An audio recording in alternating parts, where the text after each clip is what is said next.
Good evening. My name is Jerry Cochran, and I'd like to call the City of Pasco Planning Commission meeting to order. I'd like to welcome all those in attendance this evening and ask you to join me in reciting the Pledge of Allegiance. I pledge allegiance to the flag of the United States of America and to the republic for which it stands, one nation, under God, indivisible, with liberty and justice for all.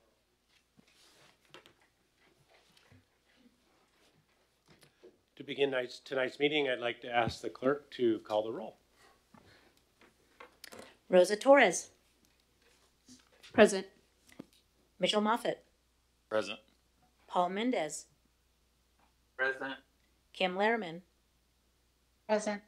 Abel Campos. Present. Dana Crutchfield. Present. Rachel Teal. Present. Jay Hendler. Excused. Jerry Cochran. Present. Chair, there are 8 members present. We do have a quorum. Thank you. The Planning Commission is an advisory board made up of volunteers appointed by the City Council. The purpose of the Planning Commission is to provide recommendations to City Council regarding changes to the city's comprehensive plan, land use updates, block grant allocations, and zoning code.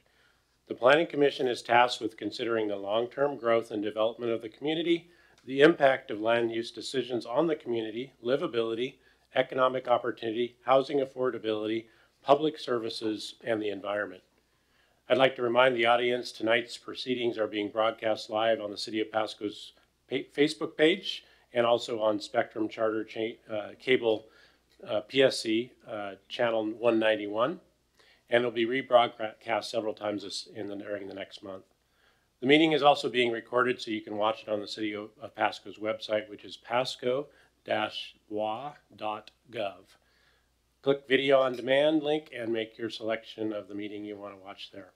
There are copies of the meeting agenda available on the back table, so you may follow along with the meeting.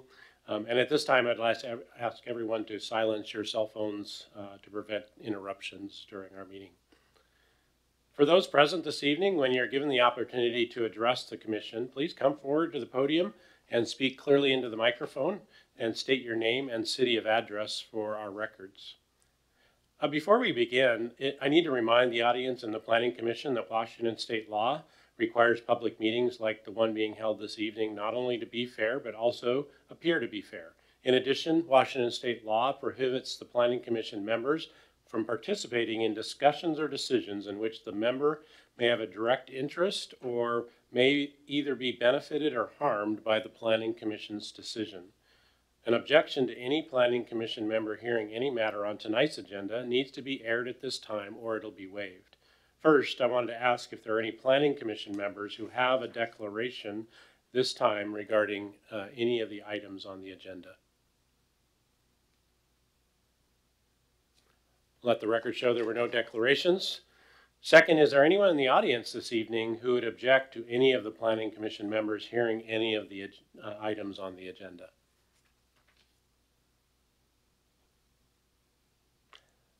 Let the record show there were no declarations.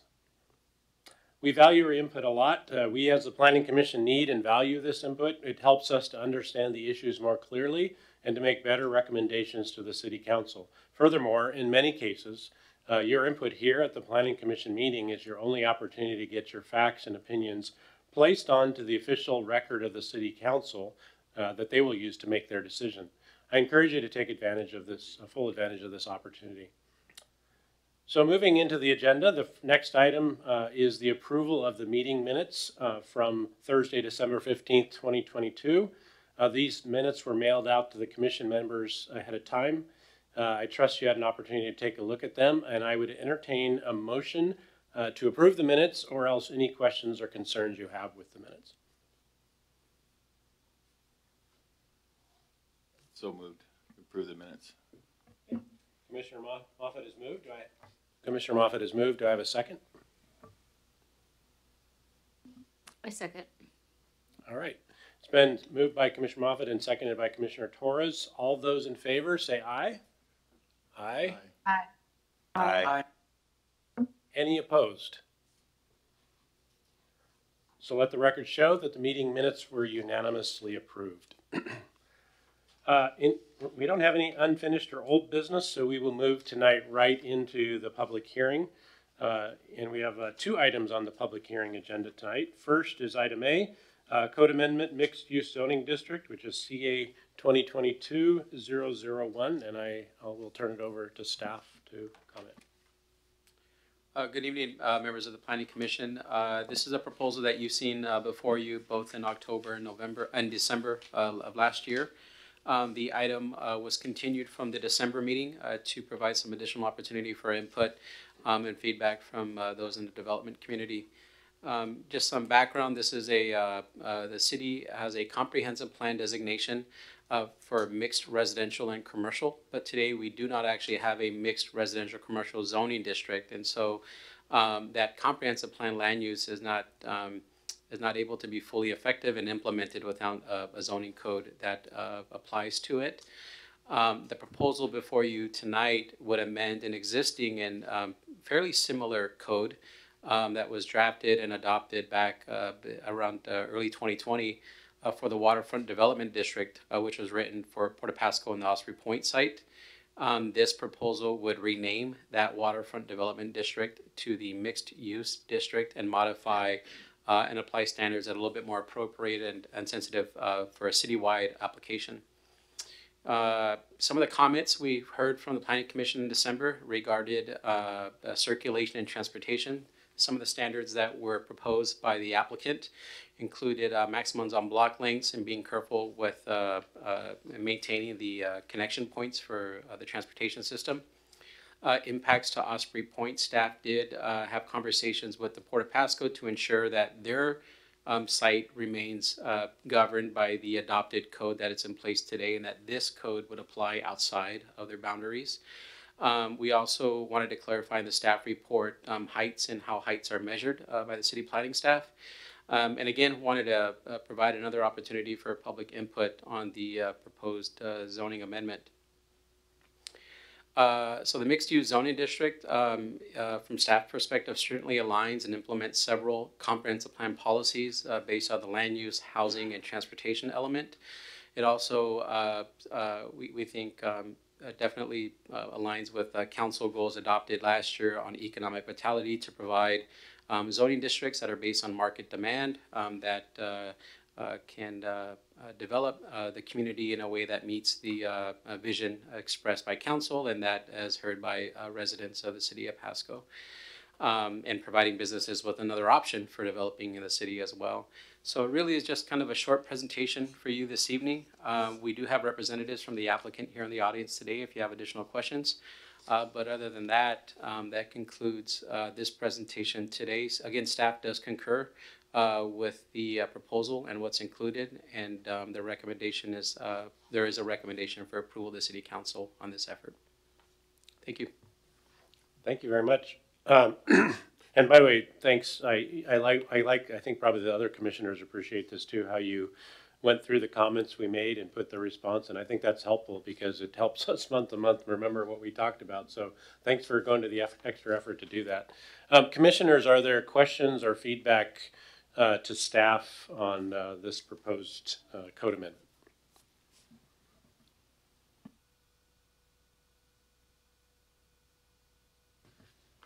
Anyone on the phone? Okay.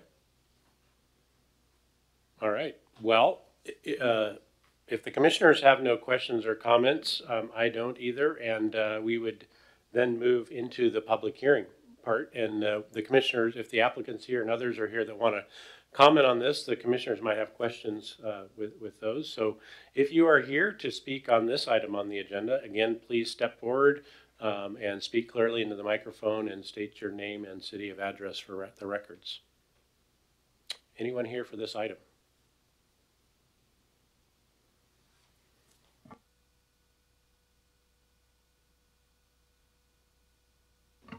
Good evening. Thank you, Chair. Thank you, Planning Commission and staff.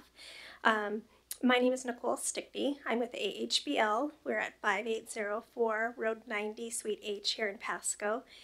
We advanced this application on behalf of a developer that we're working with who owns property who would like to have this zoning district applied to their property someday, hopefully very soon, and do some mixed use projects. I wanted to highlight that I was also involved with the Waterfront Development District Code that came about some time ago when the Port of Pasco had brought it to the city as a proposal.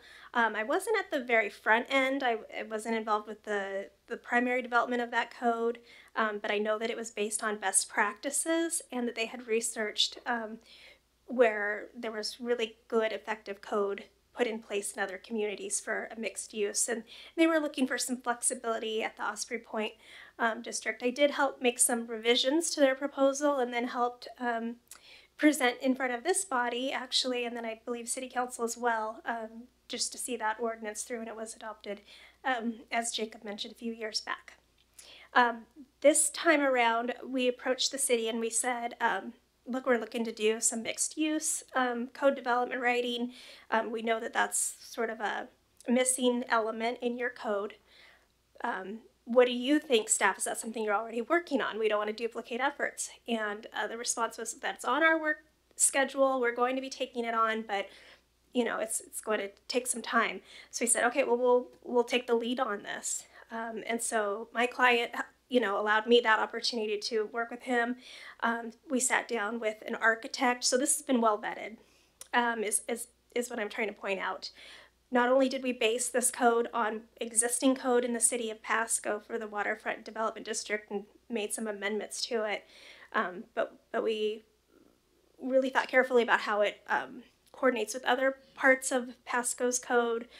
We looked very carefully to make sure that there wouldn't be inconsistencies or even conflicts with different parts of the code. So we really worked this quite in a detailed fashion through, and had a lot of meetings and discussions with Jacob along the way too. In fact, we were going to propose a standalone chapter to be added, and he said, why don't you instead bring it alongside to this Waterfront Development District, and we'll broaden it. So that we took that recommendation. So in any event, we would ask that you would recommend approval tonight to your city council, and thank you for all the processing that you've done to this date. Thank you to staff for all that they've done. I know this has gone through SEPA environmental review. This has gone now to a couple different meetings before this board, and there's been opportunities for the public to weigh in on it. We just see it as a win-win though, and something that's going to be really beneficial to the community, and I'm happy to answer any questions that you might have about it. But thank you. Excellent, thank you.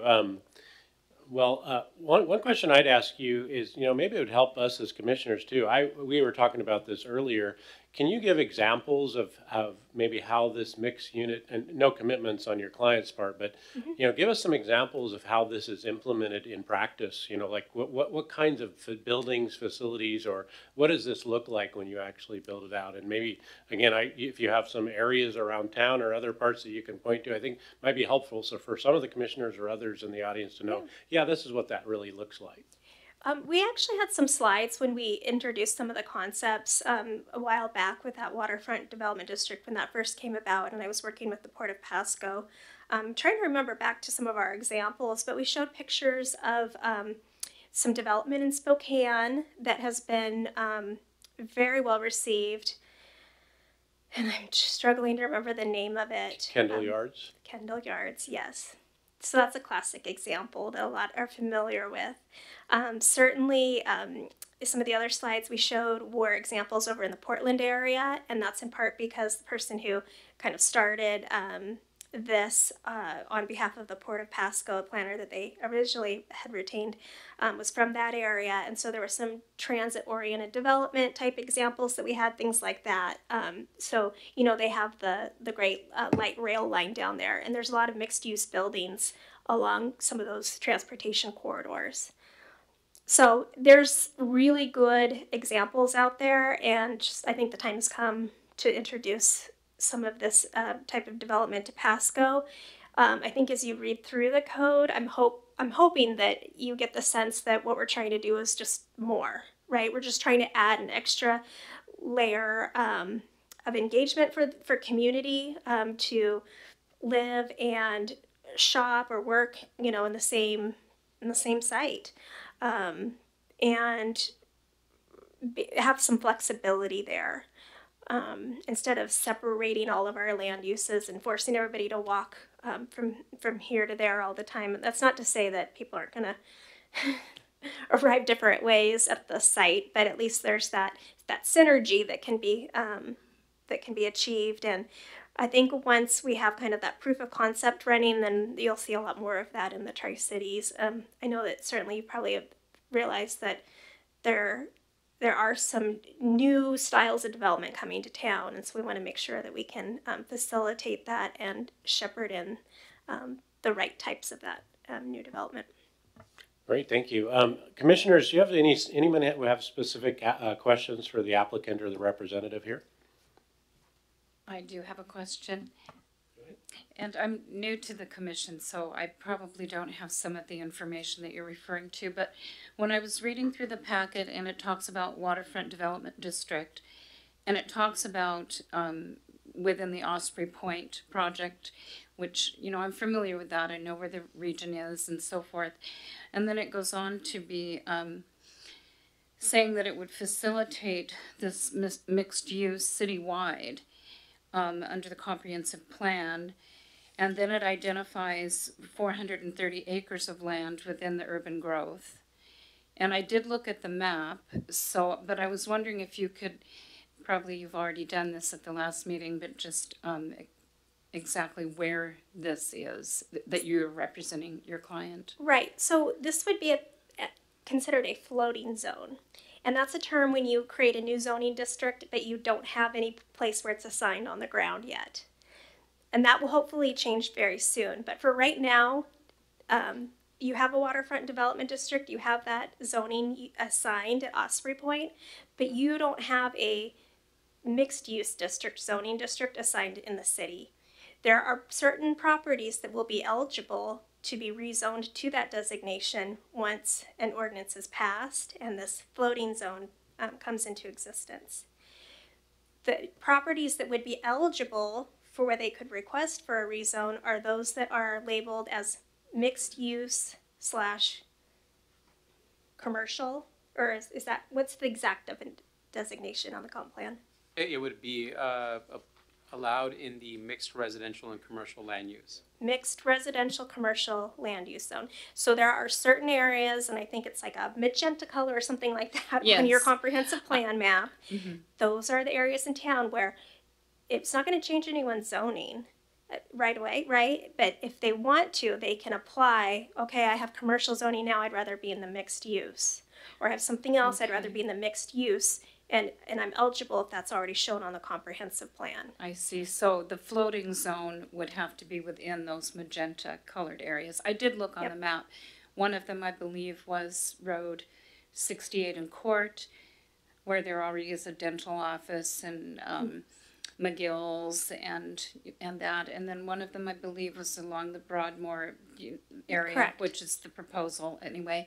I believe there was another one on Court and Road 60 or Road 50 some. So I did see those. And just to be clear on that, so the Planning Commission, the City Council, they've already done the groundwork through the comprehensive plan update to identify those areas of town that would be suitable for mixed use development. But the missing piece is that you don't have it in your zoning code. So this is just to remedy that, and then we'll have the opportunity and time to come and say, okay, now we're ready, we want to rezone and be able to be entitled to that type of development for a specific property. But anyone else who wants to do a mixed use development would need to do the rezone process. So there's still steps involved. I see. Thank you. Mm-hmm. One other quick question, and this is also maybe for context because I'm also new on the commission. Maybe if you could give a quick summary of like what was the difference or what are the things, the gaps that you were hoping to, I guess, mitigate or correct from the original like waterfront code that was adopted for the Osprey situation that was missing that, you know, your client was looking for. Yeah, it's not really something that was so much missing with that. That was really written to be tailor-made to a specific location and for a specific purpose. But as I described, our method was to come up with a mixed-use zoning district rather than have it be a standalone. Staff had said let's work it out so that it can be the same chapter but apply to the different locations in town.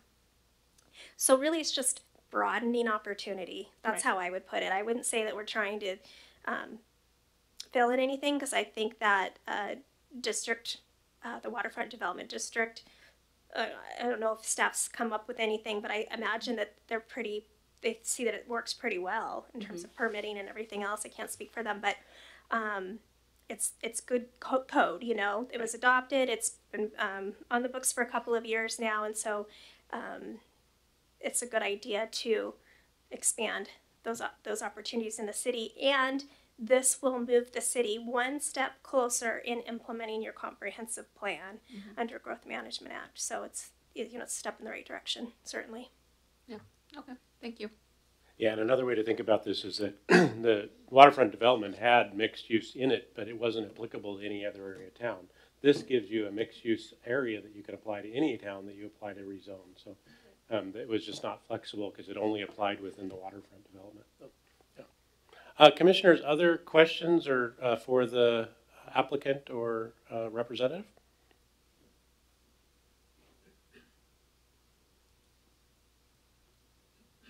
Hearing none, thank you for being here. Is there anyone else that would like to speak on this item on the agenda tonight in the public hearing? Nope. All right. One last call. Anyone else that wants to speak on this item? All right. I have a question. Go ahead. This is Commissioner Lehrman. I'm sorry, what? This is Commissioner Lehrman. Yeah, go ahead. Yeah, I think we're good. Nobody. I was closing the public hearing, and then we can go back to commissioners. But go ahead. We don't have anybody else. No, I'll take my pause. Go ahead and finish up. No, go ahead. We're ready. Okay.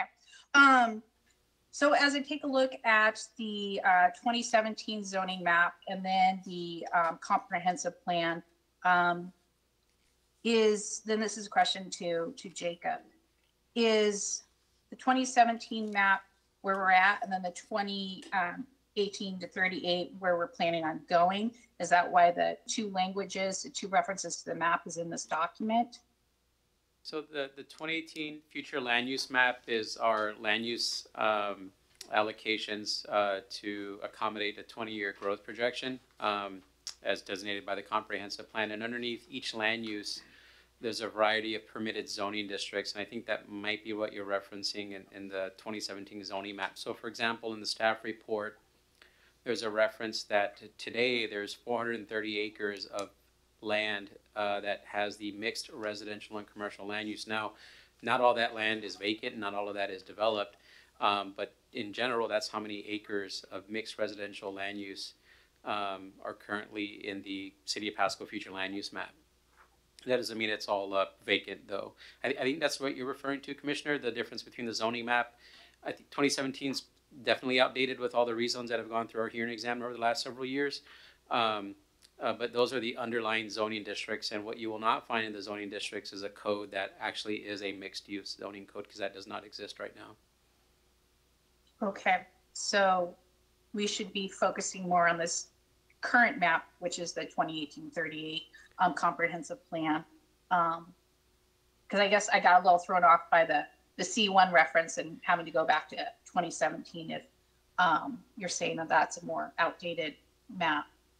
Yeah, the zoning map is the more specific prescribed zone, which is what the proposal is today, intended to create a zoning district specific for mixed-use developments, which live underneath the umbrella of the land use, in this case, the mixed residential and commercial. And C1 is allowed in the mixed residential and commercial, along with R1 and R2 in our various residential zoning districts. I suspect that was the initial attempt to try to attract mixed-use development, but we didn't actually have a tool, an instrument to actually get a mixed-use development. We just didn't have that available.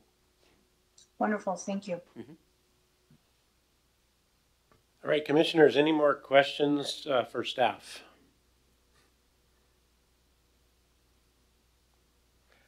All right, hearing no more, and we've closed the public hearing. The next step is for I would entertain a motion. Staff has made a recommendation at the end of the documents you were sent, so I'd entertain a motion on this zoning amendment or code amendment.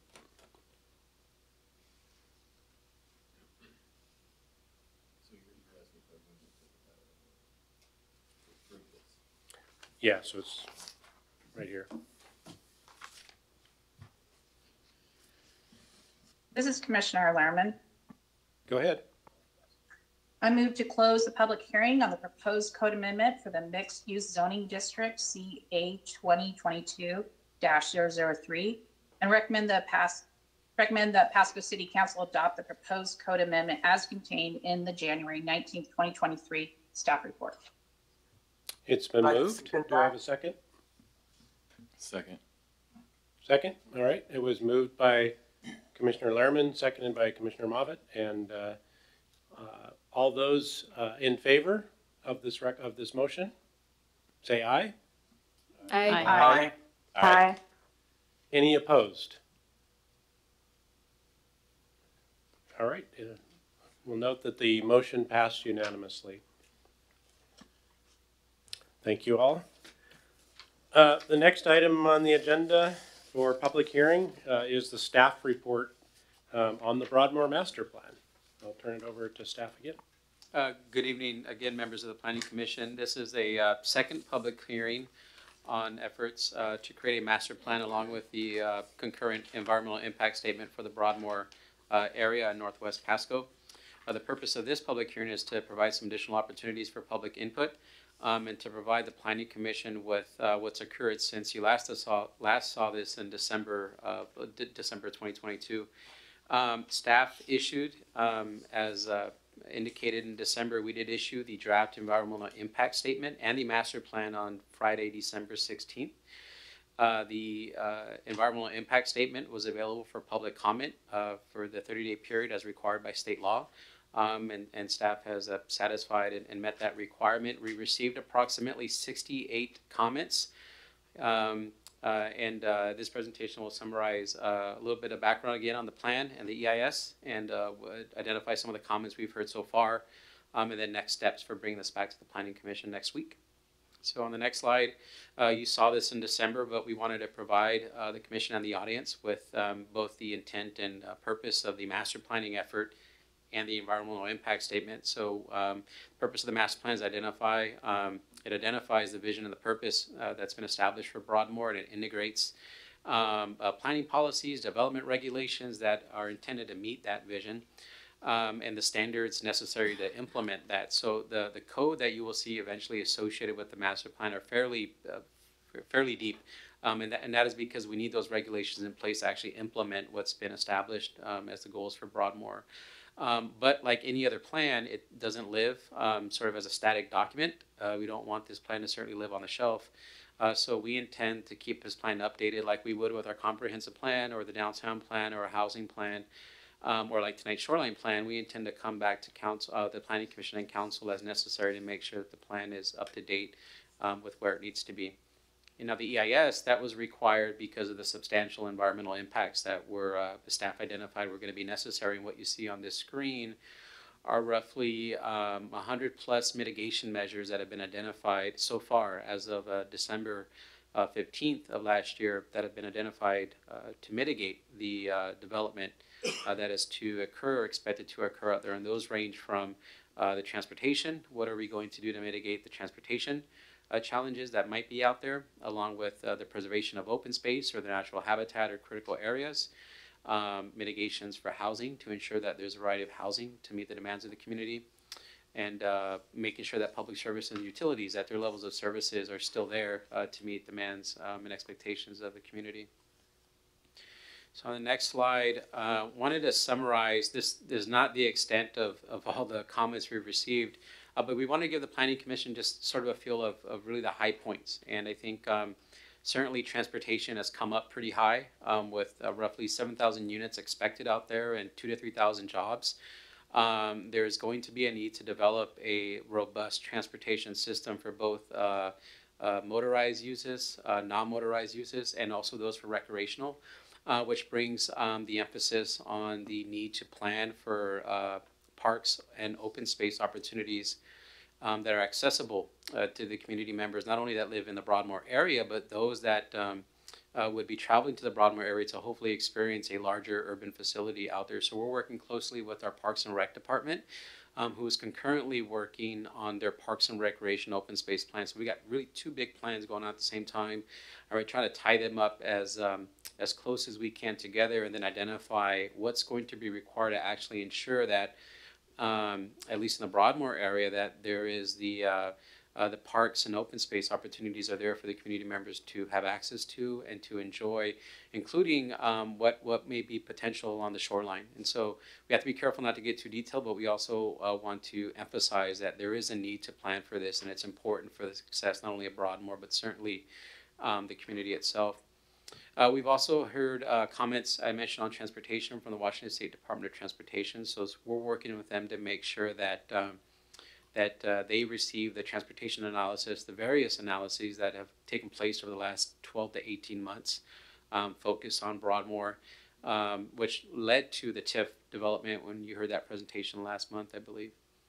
And then lastly, I want to mention that we've been working closely with the owners and users of the American Rock products and the gravel pit operation out there in the Broadmoor area.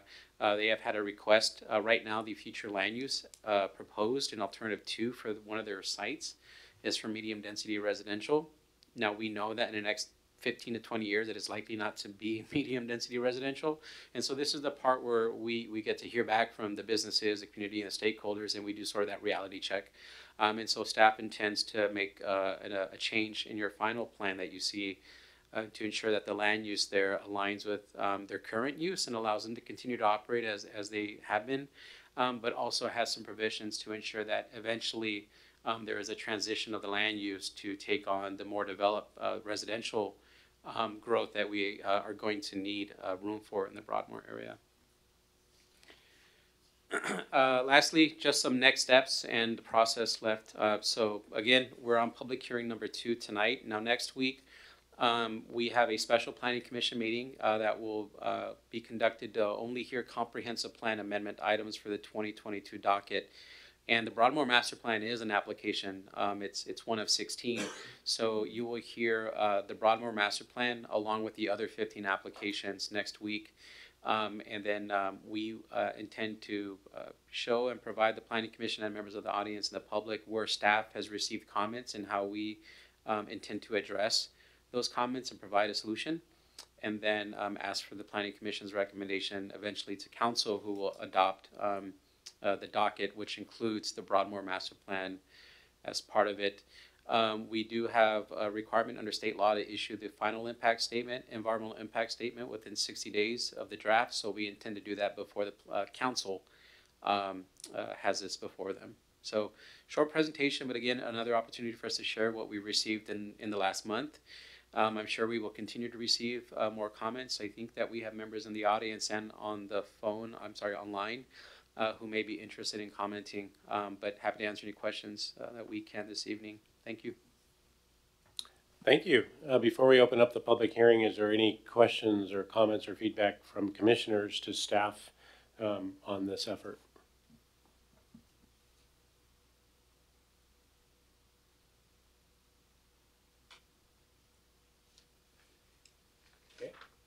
Hearing none. Oh, go ahead. Actually, I just have a quick question, or I don't know if this is quick, but you mentioned working with the Parks and Rec to kind of do a plan together, or at least in parallel. Is there, I guess, another body or somebody that we could work with to do the traffic piece? That it seems to be such a big concern. If there's a traffic plan, or does that fall on your office as well? Yeah, so we've performed several iterations of traffic analysis over the last year and a half, not at a citywide level, and then specifically on the Broadmoor area. So this commission adopted our transportation master plan, which included the land uses that we expected in Broadmoor to take place.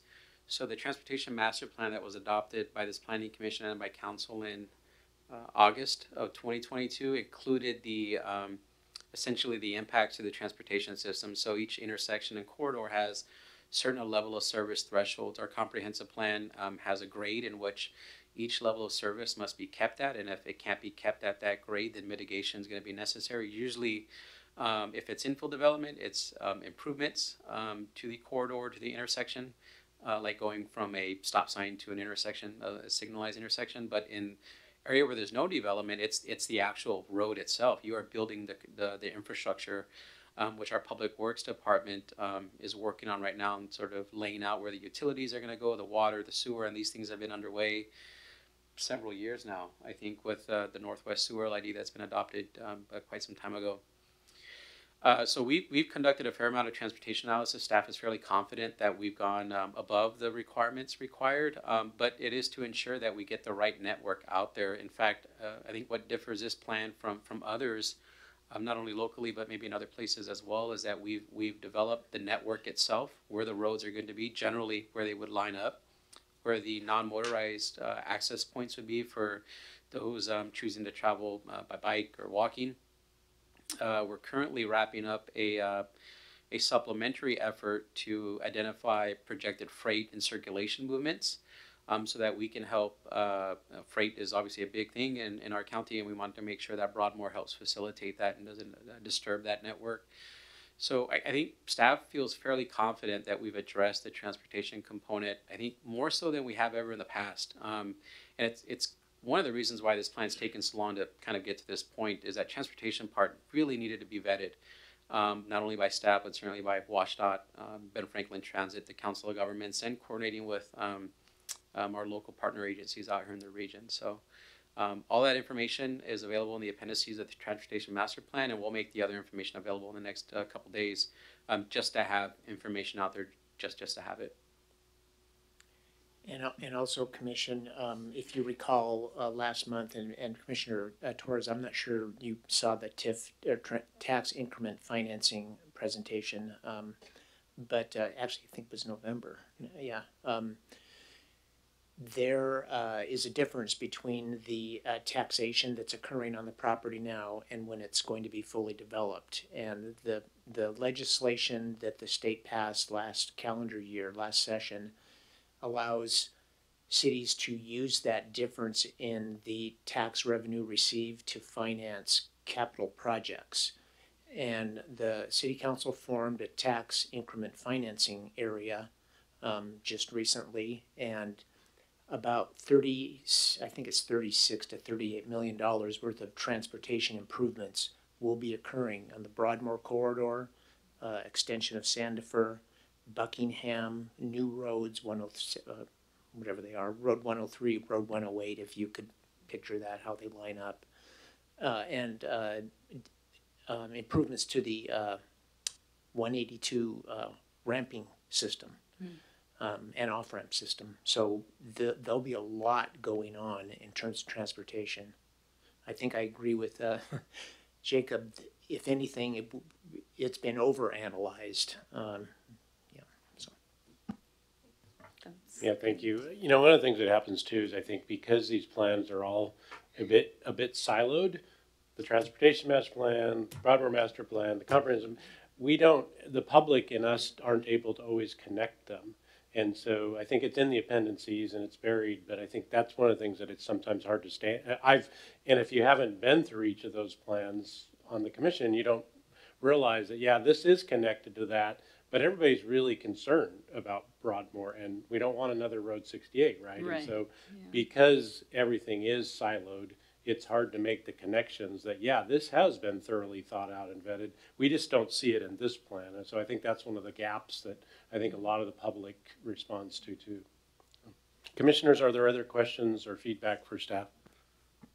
I just wanted to mention about the transportation that I think, it's great that you have done that work, because as a longtime Pasco resident and familiar with that area, when it's been much less developed than it is even now, and I look across the bridge and see the traffic completely stopping all the way to Richland, and then that's how it is now, and then you think of 7,000 or however many more households.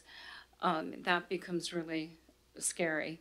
I also have concern about the Court Street corridor. It's a 2-lane road with the Heritage Bike Trail that, traverses that. And I think, right now just being 2-lane road on Court Street with the bike trail, which allows people to travel basically, correct me if I'm wrong, but I know you can go basically from Kennewick and down the trail on Court Street all the way up over to Richland, and adding more traffic in that area would be, to me, kind of possibly dangerous. And also you have a lot of residential that have been there for a long time. So it's good to know that the traffic issue is really going to be addressed, and probably before the development goes in, or at least.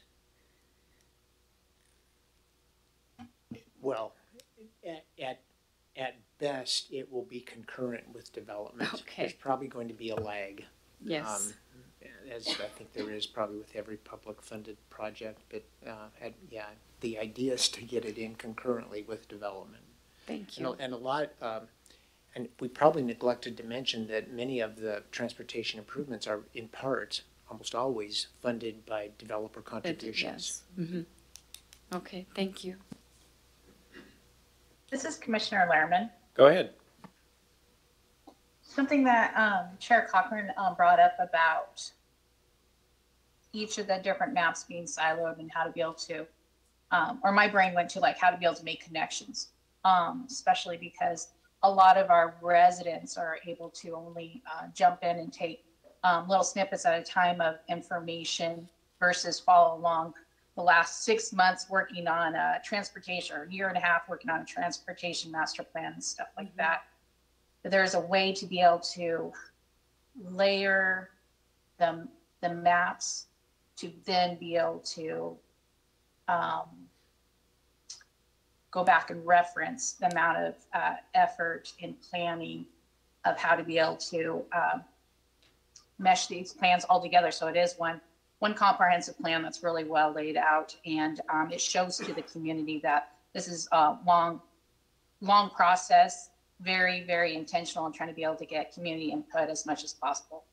So I don't know if it's like a layered kind of map or opportunities for a little more user-friendly to be able to get quicker access to those maps, or brought into conversation or intentional within the presentations of saying, here's what we've done in a little different way. Like I feel like over the last year and a half or so that I've been on Planning Commission, that I'm hearing that kind of talk a little bit more. So I encourage that references back to the work that's been done, along with, as Mr. Cochran has brought up in the past, I do enjoy some good visualizations. So keep with those flow charts. I think those are very helpful for our public too. Thank you, Commissioner Lehrman. Yeah, I know there's probably different ideas you have, but when I think about this, I think it's like a problem of, I think it is buried in dependencies like the linkages to the transportation master plan, but even like adding inserts of maps that say, hey, we're going to have an appendix that actually has that Broadmoor traffic transportation improvement map from that other plan. We're going to reference it, but we're all going to include a map insert in the Broadmoor master plan. Might help public as well as us sometimes and council members process through it. But I realize it's more work, so we're finding, obviously have to find a balance. But I think it's all good points. Is it's just so sometimes hard to create the linkage over years of work. Any other feedback before we open up the public hearing? Because I know there might be folks on the phone or here that want to speak on this. But are there any other comments or feedback from commissioners before we move to that?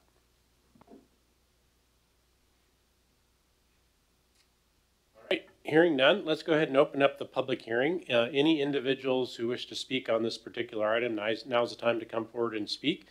State your name and city of address for the record. And again, there's no decision or motion on this tonight. This is just another in a series of public hearings. We will have another one next week on this as well. So it's not the last word, but we want to get your comments and feedback on the record. So is there anyone here who would like to speak on this item, either here in person or on the phone? Go ahead.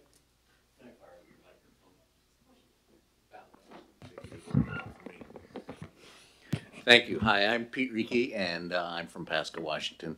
I would like to comment on the integration of all of these multiple plans. I've just spent a great deal of time working with Zach Rotkai on the Parks Master Plan, which is coming along nicely, and I think we'll have that complete. But I would note that a large portion of that plan is also a portion of the Broadmoor Master Plan.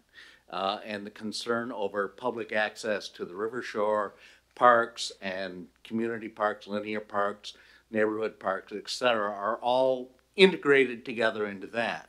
But I would also like to note that tonight you're starting public comment or workshop on public comment on your Shoreline Master Plan, of which a big component is also going to be those very same three subjects. So in reality, you have three master plans that you're really trying to work on and need some integration.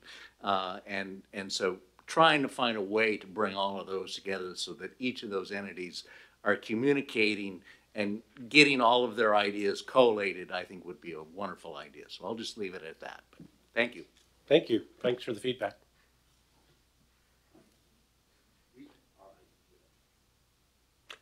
Anyone else on the phone or in person that would like to speak on this item?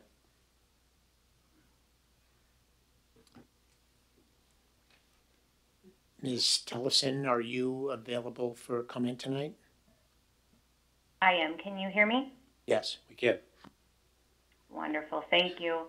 And I want to thank you all as the commission and staff for giving us the opportunity to appear remotely. I'm in Spokane, and my client, American Rock Products, which is one of a family of companies from CRH, has several facilities in your neck of the woods as well as around the state. And so it really does help us participate by being able to appear remotely. I do intend to come and visit you in person as soon as I'm able, but for now, thank you for that. And I also want to thank staff for the time that you all have put into this and for taking the time to chat with me last week and for considering the comments that we have put into the record. For summary and for council's or the commission's benefit, American Rock Products does mine the kind of lion's share of that Broadmoor area. And there are several special use permits that allow them to do that amongst other operational elements of their business. And the mining piece is intended to sunset within the special use period about 2025, plus a couple of years of reclamation, at which point that property will be within the control of the landowner and available for development consistent with the plan. There's a small parcel, about 13 acres, that adjoins Harris Road. And on that parcel, there are 4 uses. There is a concrete batch plant. There is an equipment maintenance building with a yard. There is a corporate office, as well as a building supply retail store. All of those are on American Rock Products CPM land. And those are the uses that we would like to continue those through this acknowledgement that there would be particular medium industrial zoning that would allow those to proceed through a special use permit. And the request on our behalf is that those uses be permitted to continue for about a 10-year period. The special use permit that's presently in place expires in 2025. Our application for a new special use permit would be asking to continue those uses for a 10-year period, which gives my client the opportunity to relocate those uses, but also keep that business functioning for the benefit of this development, to make those building products and essential construction materials available for development of Broadmoor. And there are, we think, a number of environmental and economic benefits that flow to the city and to the development of this area from doing that. Shortened transportation routes, fewer trips, those kinds of things just with the availability of materials on site. So that is our kind of primary objective and why we've participated at this stage, so that our plan and request can be considered while you guys are really looking long term on what Broadmoor is going to be into the future. And the plan right now, as you guys will evaluate next meeting, for the master plan itself is kind of being developed in phases. There are a few mixed use centers that are kind of north and east of this property. And so this property maintaining its current use doesn't interfere with that. It doesn't interfere with the plan to allow those uses and those areas to develop as envisioned. And that this project and this property will transition out in a time period that as those areas fill in and the development moves west, that this project can be transitioned out, and it would really then be up to the city to rezone it in a fashion that is consistent with how this area truly does develop. So we, like I said, really appreciate Mr. Gonzalez taking the time to understand what our request is and his acknowledgement that the DEIS will be revised to include this request for particular zoning that allows us to continue this use. We will continue to work as closely with staff as they have time for to ensure that our comments and the city's intent are reflected in the next steps that you all take with the DEIS, as well as the comp plan and the development regulations. That is all I have for you all, other than an additional thank you for your time and for your service to this commission. And if any of you have questions for me, I'm happy to answer them. Great. Anybody have questions from the commissioners? Do you have questions for the representative of American Rock Products?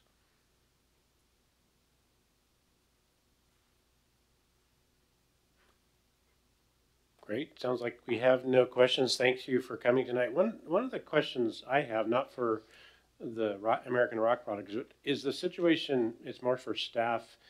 I would think that the special use permit is handled separately from the plan itself by like hearing examiner or something. So the plan might need to allow, but the special use permit is outside of the plan boundaries. Am I wrong about that? It might be just educating me on how that works. It is and it isn't. For example, the Broadmoor master plan right now, there's not a permitted use for the operation that currently is there today. But after working with the proponent of the request here, if the change wasn't made today, staff would likely be back here applying a city-initiated comprehensive plan map correction that is very similar to the map corrections you will hear next week that state we have a land use here that somehow got applied to this specific property, and those two things do not align with each other. And I would assume that had this not been caught, which is part of the planning in the draft process to catch things that need to be corrected, we would be back in 2 months letting you know that we've got a city-initiated comp plan map correction on a thing we just adopted. We want to avoid that. Obviously, that would be detrimental to the use and the user there today, and certainly not a good use of planning commission and council time. So we want to catch what we can in this draft process and do exactly what we're doing today, which is make that correction and have a plan that is representative of what's going on there today and what's needed in the future. Great, thank you. Go ahead. Mr. Gonzalez, I have a question for you. So what, can you lay out just like in bullet points? So for example, what are the options for this American Rock property?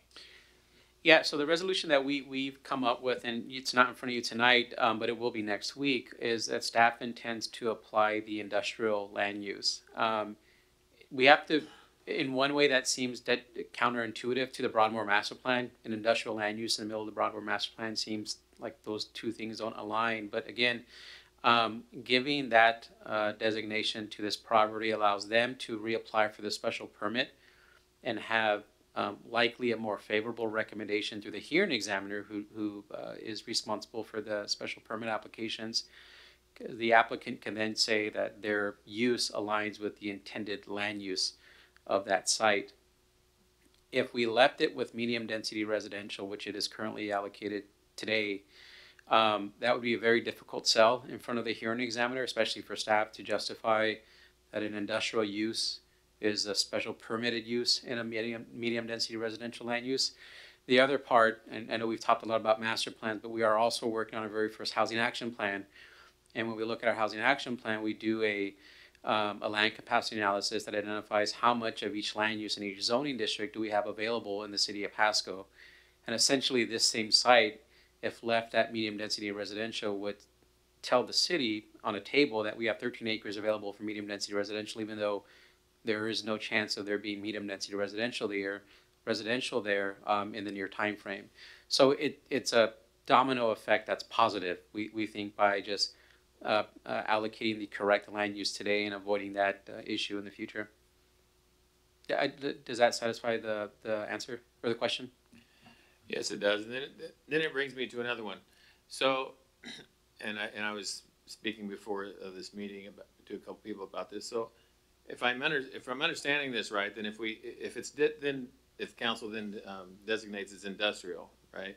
And if you look at the Broadmoor master plan, it's pretty much in the center of the Broadmoor master plan. Is there anything to stop it? Because council just approved the sale of marijuana in industrial areas, and it was a pretty hot topic during the council meeting.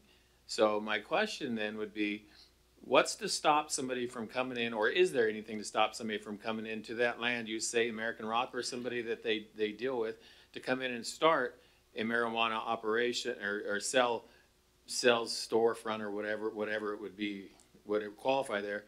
What's to stop that? Because then you're talking about putting marijuana sale in the middle of residential, which, listening to the city council meeting, that's exactly what they don't want. Yeah, in this case, we plan on being much more prescriptive on what specifically is allowed in this one property that has this one land use designation, which is the current use today. And we've received language from the proponent of the site recommending language that would maybe not guarantee it, but as close as we can to guaranteeing that wouldn't be a potential possibility in the future. And there's a parallel process with the state for cannabis. And currently, I think Franklin County has allocated 4 retail licenses. 3 of them are already used. Now the locations aren't identified because in Pasco you don't have that opportunity until the zoning code is amended to do that. But 3 of those are already used. There's 1 at-large license remaining. And in the time frame we're talking about, remember their current special use permit doesn't expire until 2025. So in the time frame we're talking about, the chances are probably close to 0 that would be an issue.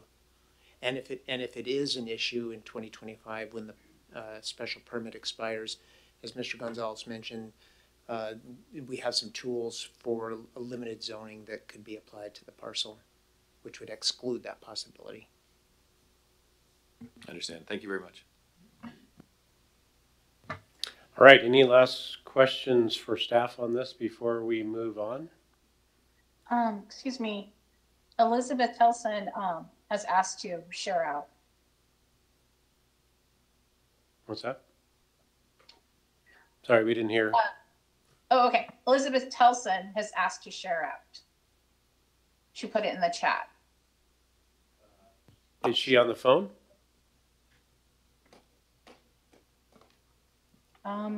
She shows muted. Here we go. I still am, and I just was making an offer to fill in some of these questions so you guys don't have to guess what the intent is. If you like, I know that I already had my piece, so if I can be helpful, I'm happy to share. If not, I'll leave it at that. Yeah, if you could be brief. I think staff has covered what they believe your intentions are, but if you want to be brief and just give us kind of the summary of what this is from an American Rock Products perspective, right? Yes, it is. Great. And it is exactly that. You know, we intend to continue the uses that are there and only the uses that are there. If this zoning is adopted, the comp plan is adopted, we will have to come back for a special use permit to continue the batch plant. That is the only way your code permits it. And with that comes the concomitant agreement where the city has the power to say, okay, we will approve this special use permit on these particular conditions. And so we fully expect that some of those conditions will include the continuation of the uses as they presently exist, a limitation on any expansions or changes, as well as a sunset that says you can do this for the 10-year period that you told us you were going to do this. And then, you know, it's up to you guys how that zoning transitions and when. So that is the plan. We've had several conversations with staff in the past, both the clients directly as well as myself. And so that we don't expect to change, and we just need the path forward to make that happen. Thank you very much. Appreciate that. All right, with no further comments or questions from the commissioners or staff, I think we'll move on and close the public hearing, but we'll move on to the workshop agenda items. One, we have the memo, which is the Shoreline Master Program Periodic Update that staff is going to talk about. Just a workshop. There's no hearing or motion action needed tonight. Yes, thank you again, and good evening, members of the Planning Commission. Staff is working on our periodic update of the Shoreline Master Program, and we are working with White Bluffs Consulting, who's here in the audience, who is here to provide a presentation summarizing the periodic update and the processes that we will be going through over the next half year or so.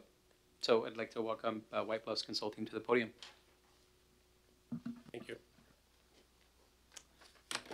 Thanks, Jacob, and good evening, Planning Commission members. Ben Floyd, White Bluffs Consulting. We live in Kennewick. So I just click. Okay, here we go.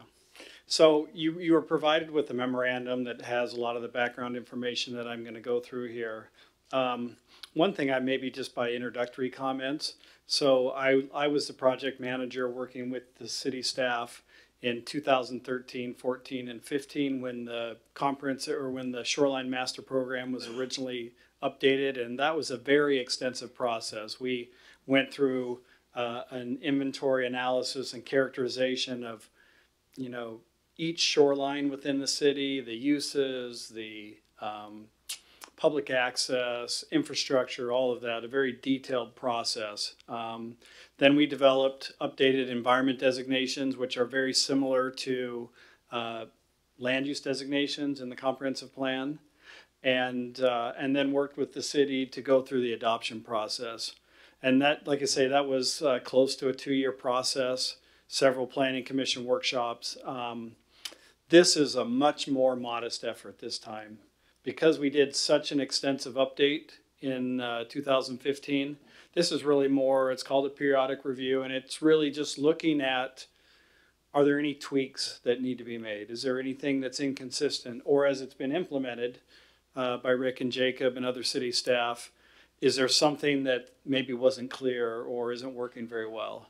And then the state also has some specific requirements in a checklist that they have you look at as well, kind of different requirements, laws, or regulations that have been put in place since 2015 that we cross-check and verify that we're addressing them. So I just wanted you to know, in terms of kind of level of effort, you may feel like this is a little underwhelming. Like, why do we have to go through such an extensive process for so few changes? But we do have to because of the law and the way these are approved. One thing to note is that this is not just a City of Pasco Shoreline Master Program. This is a Washington State Shoreline Master Program for the City of Pasco. So the city approves it and the state also approves it. And that partnership that was in place in the past continues today in this periodic update. So we have to make sure that we're complying with the Shoreline Management Act and the applicable laws and regulations. We are funded through a grant by Washington State Department of Ecology that comes to the city, and then we're doing the work as a consultant for the city. All this work has to be done by June of 2023. And we probably got started a little bit later than we should have, but we're confident that we're going to be really close to meeting that deadline. There may be a little bit of work that extends beyond that, but largely it's going to be done by then. The purpose of the Shoreline Management Act, if you're not that familiar with it, it's to protect the shoreline environment, to accommodate water-dependent and other appropriate uses in shorelines, and to maintain and enhance public access to shorelines. And the shoreline area is just 200 feet. So pick a spot on the river and go upland 200 feet, and that's the only area that this program applies. It also does include associated wetlands. So the gentleman mentioned the shoreline area out in the Broadmoor master plan area. It's wider there in many cases because there's Corps of Engineers wetlands that don't just stop at 200 feet. And so where you have a wetland that goes upland or inland more than 200 feet, then the 200 feet notches out and picks up that area and then comes back to 200 feet when the wetland area ends. But for the most part, it's just that 200 feet. And then it has goals, policies, and regulations for that area just along the shoreline. So you've got Snake River and Columbia River shoreline that are part of the master program. The reviews happen on an 8-year schedule. Again, I mentioned they're overseen by the Department of Ecology. We have a few different guides that we use to follow.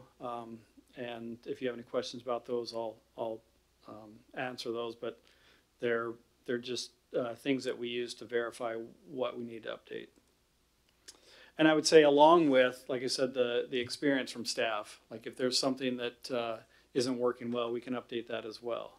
So public participation goals and objectives, there's been a public participation plan that's already been put in place for this, but we're looking for public comment and providing opportunities for participation. Want to make the public aware of this, and that's one of the reasons why I'm here before you tonight, is to have this information available post-meeting out for the public.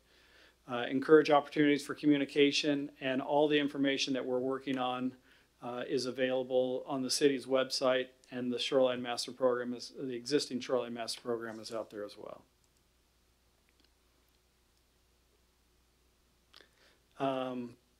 So I went one slide too far, forgive me. I just wanted to hit on just a few different thoughts. One, what is going to change? So this gives you some background, but in your memo there's a brief table that talks about some of the things that are going to change. Permit thresholds. I'm not going to hit every item in there, but permit thresholds. There are indexed thresholds for what a substantial development permit is, or what a dock development is, that above which requires a permit. So in 2022, it's about $8,000. So if someone wants to make an improvement within shoreline jurisdiction on a piece of property and it's over $8,000, then they have to apply for a permit through the city for that work. So there's a couple different thresholds that we'll update. Federal authority. The Shoreline Master Program doesn't apply to federal activity on federal lands. So you have Corps of Engineers land along the shoreline, Corps of Engineer activities that happens on that shoreline. This program doesn't have jurisdiction over that. We're going to make that very clear in the Shoreline Master Program with some language related to that. There are a lot of exceptions or exemptions to permitting that have been put in place since 2015. Some like transportation projects, fish passage, which is probably not that applicable to Pasco, but fish passage projects that are, things that are going to provide a net benefit to the environment are often can be permit exempt. There's also clarifications of exceptions, like if you have a property that is not going to have any changes to it on the outside, but maybe someone wants to remodel a home or some kind of other structure, boathouse or whatever, and they want to do that, but it's all internal and there's nothing that's going to be external. This will clarify that that doesn't require a permit either, even if it's more than the $8,000 threshold. And then there's some clarifications around non-conforming uses and things like if you had a fire in a non-conforming use, how long would you have to be able to rebuild it? What are the standards that you'd have to rebuild it to? Non-conforming uses are already legally established in your shoreline area, and as long as they don't propose to become, let's see, what's the right term? So the nonconformity stays the same, then you know, that's allowed to be rebuilt and such. So anyway, so those are some of the things that we clarify. Again, they're mostly minor edits. I did want to spend just a minute talking about where we go from here. So this memo is my background, and the presentation tonight kind of gets you primed for what's coming. Encourage you to look at your existing shoreline master program, the environment designations, and some of the regulations, just to become familiar with it. Because hopefully in February we'll be bringing back to you the shoreline master program with red line edits, showing you all the specific edits that are in the document.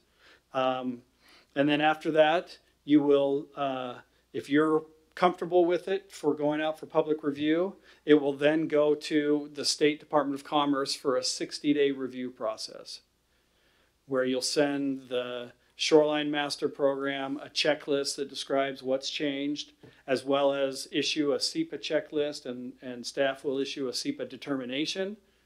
And then that'll start the official public comment period. And then during that 60-day period, you'll also have a joint public comment period with the State Department of Ecology that we'll recommend be kind of the last 30 days of that 60-day review. And so you'll have that towards the end of that 60-day review process. We'll work with staff to schedule a hearing, and then you'll take a comment like you have tonight on hearing matters, and you'll make a recommendation to council on what to move forward with. And then after that joint hearing, the whole package goes to the state, and they do an initial determination on whether you're in compliance with the law with what is being proposed for change. They'll send a letter back to you, and then that letter responds to comments, and the whole package goes to council for approval. Then it goes back to the state, and they do their approval, and there's a short appeal period, and then it's done. So that's where we're going. So I'll be in front of you at least a couple more times with this more detail. And so let me just stop there and see if you have any questions. Thank you. Commissioners, you have questions? Go ahead. So, thank you for all that information. It's very informative, and as well as this document. But something you said, I'm just not clear on, or maybe I missed something. So the Shoreline Master Plan is only dealing with 200 feet. Is that what you're telling me? Yes. Okay, and so the 200 feet, this is the part that was, I think you made it clear, but maybe I just misunderstood it. So the 200 feet is the ebb and flow of the river, or the 200 feet is the high water mean? Because I know most of the fish and game laws dealing with the river are high water mean, based on high water mean. So yes, that's my question. That's a great question, and I'm sorry I didn't address that, and I should have. So it is 200 feet from the ordinary high water mark upland. Understand. Thank you. Yeah, which is basically where the vegetation starts. I had the same question, so thanks for asking it. I also was curious, how does that 200 feet come into play? I think, I'm not sure I understood this, is when there is Army Corps land, so they say you have a 100 foot of wetlands, and then is it 200 feet after that, or including the wetlands? It's including the wetland. Okay. And so if the wetland is entirely within the shoreline jurisdiction, then that's the shoreline area. However, the buffer for that wetland could extend out. And so let's say there's a development that occurs next to the wetland, and it's going to go, and the development's within shoreline jurisdiction, but there's a 150 foot buffer around the wetland that will provide protection to keep those functions in place. If that goes outside the 200 feet, that provision also applies. Gotcha. Thank you. Other questions, Commissioner? I think he answered mine. It was on the summary of the change, and I think you said, my question was, when would the text draft be available? I think you said February sometime. Yeah, so we've given a draft of the text changes to staff, so they're reviewing it right now. And then once they've reviewed it and we've answered their questions, then we'll do a quick cleanup, turn it back around, and get it to you in the period ahead of your meeting that you require it for when we meet with you next. Thank you. You're welcome. Any other questions, commissioners, or feedback? Nobody on the phone? No. All right. Well, thank you very much for being here, and we'll look forward to continued information on this in the months to come. Great, thank you. All right, we are into the other business and then potential adjournment. I think the only other business I was going to ask is, you guys, staff, if you want to recap the plan for next week, and then I also wanted to confirm, I think Commissioner Mendez is on the phone, that he will be able to, or he's not. Oh, he is. He is, yeah. Just wanted to confirm whether he's planning and still available to chair next week, because I will be out of the country. So. And we will do that, Mr. Chair. And I just want to mention one thing before we leave the Shoreline Master Plan update. Go ahead. The 2015 update that Mr. Floyd mentioned and prepared, he was a bit modest in that because that was the only Shoreline Master Plan update that I know of that was reviewed by Ecology, and they had no comments. So I couldn't believe it, and I checked, and they don't. So just FYI. Maybe you sent it to the wrong state or something. Yeah.